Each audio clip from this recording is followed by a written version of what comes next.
இன்றே சப்ஸ்கிரைப் செய்து உங்கள் ஃபேவரட் ஷோகளை காணுங்கள்.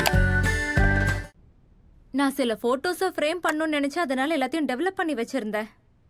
பட் எனக்கு என்ன கிடைச்சிருக்குன்னு பாருங்க. பாருங்க.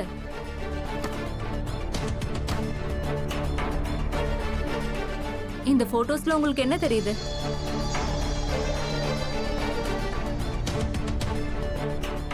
சொல்லுங்க. சரி விடுங்க.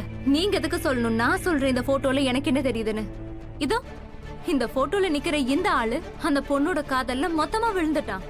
அவன் கண்ணுக்கு வேற எதுவுமே தெரியல. பாருங்க, எல்லா போட்டோஸையும் கவனமா நீங்க பாருங்க.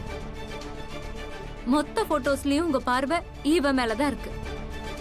அப்படியே நீங்க அவளை அரவணைச்ச மாதிரியே இருக்கீங்க. உங்களோட போக்கஸ் மொத்தமும் இவ மேல மட்டும்தான் இருக்கு. இன்னும் ஆதாரம் வேணுமா?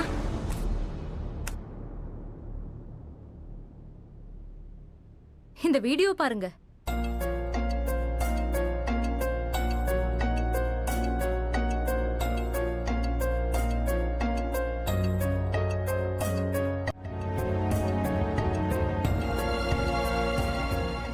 பாருங்க எப்படி அவளோட டான்ஸ் ஆடுறீங்கன்னு பாருங்க. ஏதோ பல வருஷங்களா இந்த மூமெண்ட்டுக்காக தான் நீங்க வெயிட் பண்ணிட்டு இருந்த மாதிரியே இருக்கு. அந்த மூமெண்ட் முடியவே கூடாதுங்கிற உணர்வு தெரியுது. இன்ஃபேக்ட் இந்த வீடியோ பார்க்கும்போது அப்பட்டமா தெரியுது. இந்த ராதிகா இன்னொருத்தரோட மனைவி இல்ல, உங்க மனைவி மாதிரி இருக்கா.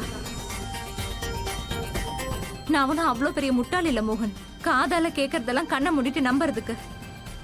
நம்ம கண்ணு முன்னாடி நடக்கிற விஷயங்கள் அது நான் இல்ல, வேற யாருமே இக்னோர் பண்ண முடியாது. மோகன் கடந்த 7 வருஷங்கள்ல நீங்க எந்த ஒரு பொண்ணை பத்தியுமே பேசி நான் பார்த்ததே இல்ல. நீங்க எப்ப பேசினாலும் உங்க வாயில வர ஒரே பேரு ராதா. எனக்கு என்ன தெரியுமா தோணுச்சு? உங்க வாழ்க்கையில ராதாவோட இடத்த ஒருத்தர் பிடிக்க முடியும்னா அது நானா இருக்கலாம்னு தோணுச்சு. இன்னைக்கு இல்லைனாலும் கொஞ்சம் கொஞ்சமாவது நான் உங்க வாழ்க்கையில இடம் பிடிச்சிருவேன்னு நான் நம்பினேன். ஆனா நான் நினைச்சது தப்பு. இப்ப அந்த இடத்த இந்த ராதிகா எடுத்துட்டா. நான் ராதா கிடையாதுன்னு எனக்கு நல்லா தெரியும். நான் மீரா. மேபி வாழ்க்கை முழுக்க மீராவாவே இருக்கலாம். பட் ஒரு ஃப்ரெண்டுங்கிற முறையில உங்களுக்கு ஒரே ஒரு விஷயம் சொல்றேன். அந்த ராதிகா இன்னொருத்தரோட மனைவிங்கிறத நீங்க மறந்துடாதீங்க.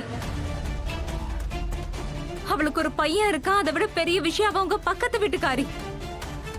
இதுல நீங்க 2 பேர் மட்டும் இல்ல, உங்க பசங்க, உங்க ஃபேமிலி எல்லாருமே இருக்காங்க. அவங்களையும் இந்த பிரச்சனையில சேர்க்க போறீங்களா? நீங்க ஒரு சின்ன தப்பு பண்ணா கூட மோகன், அதோட மொத்த பாதிப்பும் உங்க 2 பேரோட குடும்பத்து மேல ஏற்படும். நம்ம காதல்ல இப்போ நம்ம 2 பேர் பொறுத்த வரைக்கும் நம்ம ஒருத்தர் காதலிக்கிறோம்னு நினைப்பானோ அது மாதிரி இல்ல.